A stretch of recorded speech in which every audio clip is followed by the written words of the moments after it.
So today for Hot Reads, we are going to show you two different books. One is more of a graphic novel type of style, especially if you're someone who has been having a hard time getting focused with reading and getting into a book. These graphic novels are actually really good. And one of the really cool things about the one I'm going to share with you today is that it's about refugees. And then I'm going to show you more of a heavy story. But the first one, there's two different ones specifically that are graphic novels. This one right here is Illegal, and the other one is Zenobia. I'm going to do Illegal today, and I can do Zenobia a different time, but both of these are really good graphic novel books that if we were in the classroom, this is one of the books that I would be showing you guys during our normal units of study. But because we're distance learning, we had to change some plans, but I still wanted to show you these really good books. So here is Illegal. Illegal, if it wants to work, it says it's a powerful, moving graphic novel by New York Times selling author Eoin Colfer and the team behind the Artemis Fowl graphic novels that explores the current plight of undocumented immigrants. So Ibo is alone. His brother Kwame has disappeared, and Ibo knows it can only be to attempt the hazardous journey to Europe and a better life, the same journey their sister set out on months ago. But Ibo refuses to be left behind in Guyana. He sets out after Kwame and joins him on the quest to reach Europe. Ibo's epic journey takes him across the Sahara Desert to the dangerous streets of Tripoli and finally out to the merciless sea. But with every step, he holds on to his hope for a new life and a reunion with his family. So I'm going to read a sample to you guys today. Not for too long, because I do want to read a different book too as well to you guys. But this is Illegal. It is a graphic novel. And if you are interested, it is on Sora. So Illegal. Okay.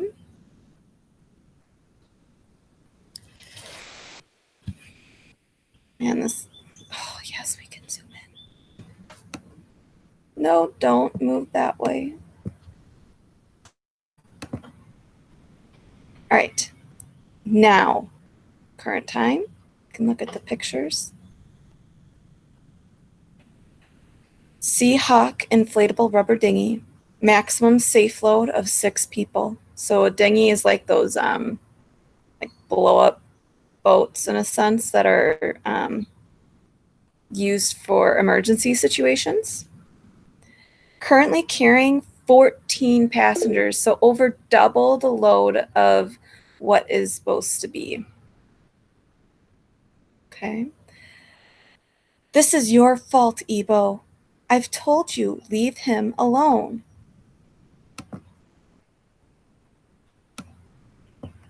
Oh, this is going to be finicky because I got it zoomed in. So here's the big picture, chapter 1.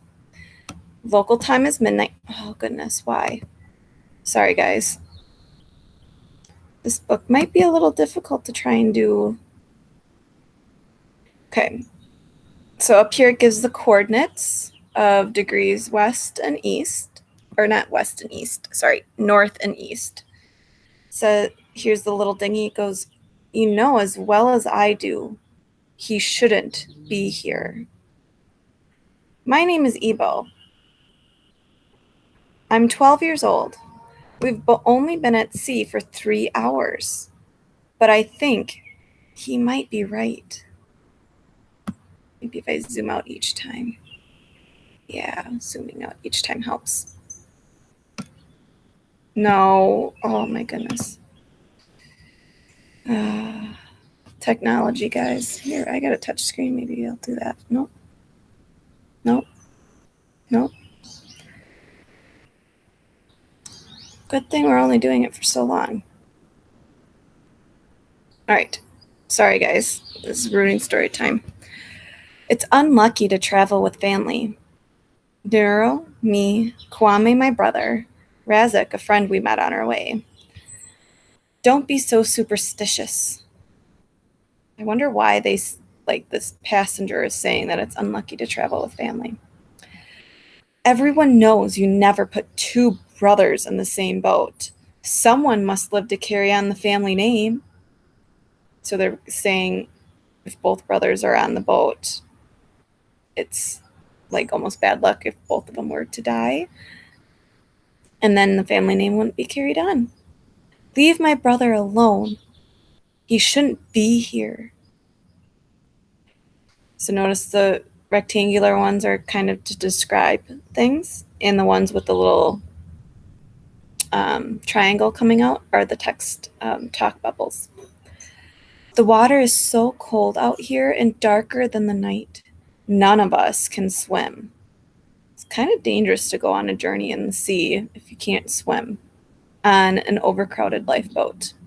If this boat sinks, then perhaps I am bad luck.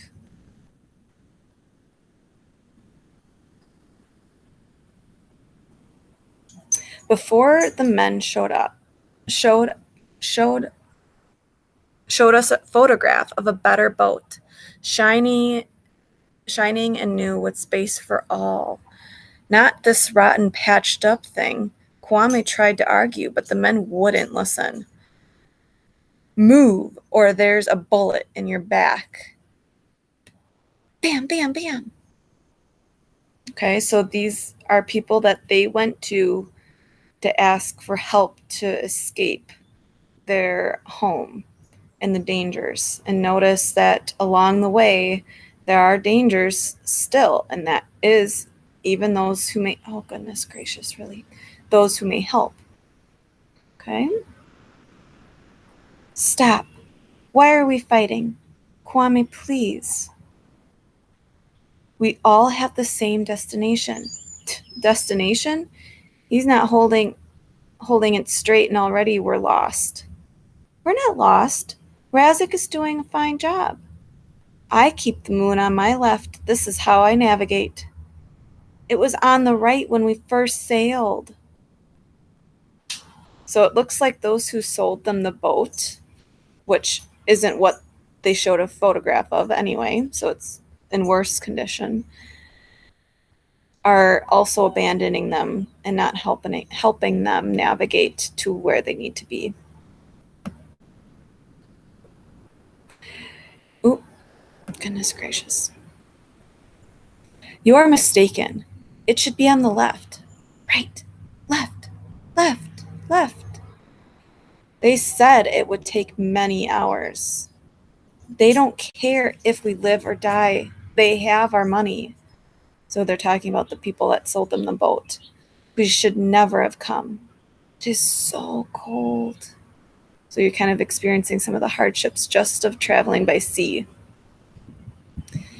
From now, we will always keep the moon on our left to guide us. If we don't fight and tip over then soon, we will reach our new home. People are rich there, and will be ready to give us blankets and food. We have a long way to go. This is the beginning.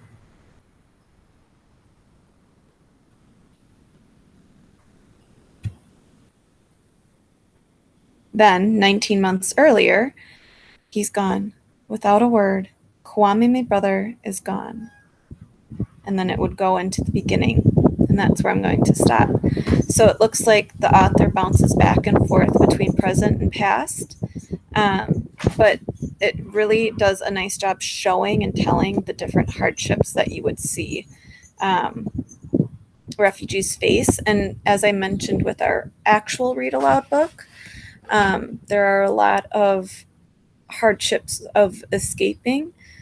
And one of those options is if they have to escape through sea, they would have to pay money that they may not have to different people to help them get across waters. So that is illegal. The other one that I had recommended was Zenobia.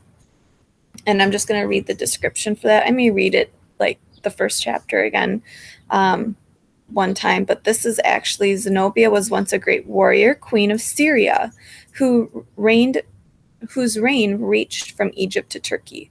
She was courageous. No one gave her orders. Once, she even went to war against the emperor of Rome. When things feel overwhelming for Amina, her mother reminds her to think of Zenobia and to be strong.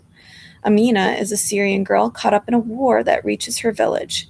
To escape the war, she boards a small boat, crammed with other refugees. The boat is rickety, and the turbulent sea sends Amina overboard. So again, that kind of connects to exactly what Ebo had to go through in our other graphic novel we just read. In the dark water, Amina remembers playing hide and seek with her mother and making dolmas, which is stuffed grape leaves, and the journey she had to undertake with her uncle to escape. And she thinks that the brave warrior, Zenobia. So it's a heartbreaking and all too real story of one child's experience of war. Okay? All right. So this last one that I'd want to show you for a hot read is a little bit more heavy hitting. I would say it's more for a mature audience. I'm going to read the description. If you feel like you can't take it, if it's a little bit too heavy for you and scary, then I would suggest not listening anymore and just have those first two be the hot reads for today for you. But this one is called This Is Where It Ends, and it's by Marieke Nijkamp.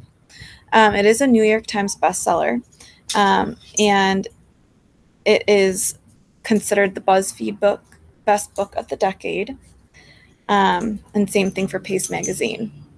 So here's the description. Again, if you feel like this is a little bit too much for you, this would be the time to leave. So it goes, everyone has a reason to fear a boy with the gun. 10 a.m., the principal of Opportunity, Alabama's high school, finishes her speech, welcoming the entire student body to a new semester and encouraging them to excel and achieve. 10:02 a.m. The students get up to leave the auditorium for their next class. 10:03. The auditorium doors won't open. 10:05. Someone starts shooting. In 54 minutes, 4 students must confront their greatest hopes and darkest fears as they come face to face with the boy with the gun. So this is about a school shooting. And so if this is too much, if this is something that you don't want to hear and you know you would not handle this story well, then I would not listen. It is, like I said, for more mature audience. So it all depends on where your state of mind is. But I found it fascinating because I am always someone that likes to analyze someone's brain and think about why someone would do such a thing. So that we can prevent it. So that's how I look at this book, is maybe that person was being bullied who had the gun, and maybe we can find a way to prevent such things from happening. So that's how I kind of view it. But here's a little bit of a sample of it if you are interested so far. So each chapter, it looks like, has a breakdown of time.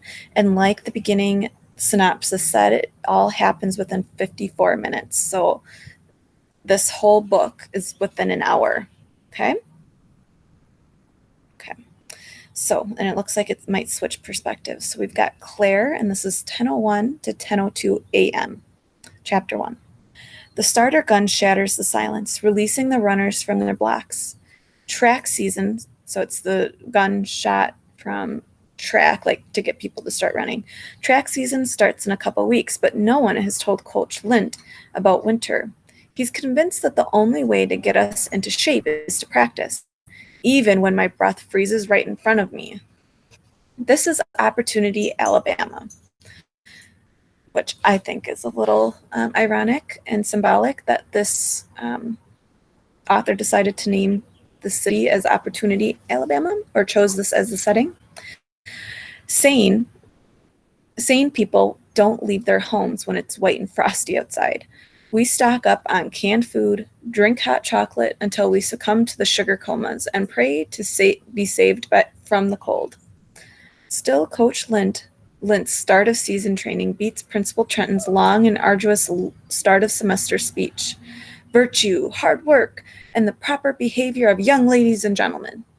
After almost 4 years at Opportunity High, I can recite her words from memory, which is exactly what I did for Matt at breakfast this morning. Responsibility, opportunity, no pun intended, and her favorite, our school motto, we shape the future. It sounds glorious, but with months left until graduation, I have no clue what the future looks like. If opportunity shaped me, I didn't notice. Running, I know. This track, I know. One step after another, it doesn't matter what comes next as long as I keep moving forward. My foot slips, and I stumble. From his position on the field, Coach curses. Claire, attention! One misstep's the difference between success and failure. Straightening, I refocus. A familiar laugh colors the still morning. Did you freeze up over holiday break, Sarge? A snail could catch up with you floundering like that. On the straightaway of the rack, Chris falls into step with me. I suck in a breath before I answer him. Oh, shut up. My best friend only laughs louder. So that must be Sarge. Sorry, birds are making weird noises out here. My best friend only laughs harder. The even rhythm of his footsteps and his breathing challenge me to find my pace. His presence steadies me like it always does. At 6'5" and with sun-touched hair and blue eyes, Chris is not just our best runner, but also Opportunity's poster boy athlete. Also, his name is Chris. On uniform days, the freshman girls fawn over him. With Chris by my side, my stride shortens. The other two runners on our varsity team are far behind us, on the other side of the field. Chris and I move in perfect synchrony, and the very air parts before us. Nothing can touch us. Not snow, not even time. Tomas. Time's up. The small clock of the bookshelf strikes 10 with an annoying little tune, and I thumb through the tabs in front of me at supersonic speed. Come on, come on, come on. It only took super glue, strategically squirted on the desk drawers of my favorite Spanish teacher, Mr. Look at me strutting my stuff like a walking midlife crisis, for Far and me to find our way to the administrative office. But it took both our student IDs before we managed to jiggle the lock to Principal Trenton's door. Sounds like Tomas is a little mischief maker. I scan the folders of the filing cabinet. With an elbow poking my side, I startle. Naughty word, Far. What the heck? Farid rolls his eyes and gestures for me to keep quiet. Someone's in the hallway, he mouths. He tiptoes back to the door. Poop. I hope you like my little nice words substitutions. How do I explain this? No, ma'am, I'm not doing anything, just breaking into school records. Whatever. I'm sure I'll have a legal right to see my own permanent record, so I can always use that as an excuse. The fact that these folders just happen to be last names A through C instead of last names M through N is nothing more than a coincidence. No one knows whose file I'm looking for, well, except Far, and even he doesn't know the whole reason. If anything, I can always find Al-Assar Farid as a cover. The school administration can't even file his name right. Still, a door opens and closes. A lock clicks. Footsteps squeak on the linoleum outside the administrative office. Footsteps that pause before the principal's door. Our door. I quietly push the file drawer shut. better not stir up trouble, more trouble, if I get caught red-handed.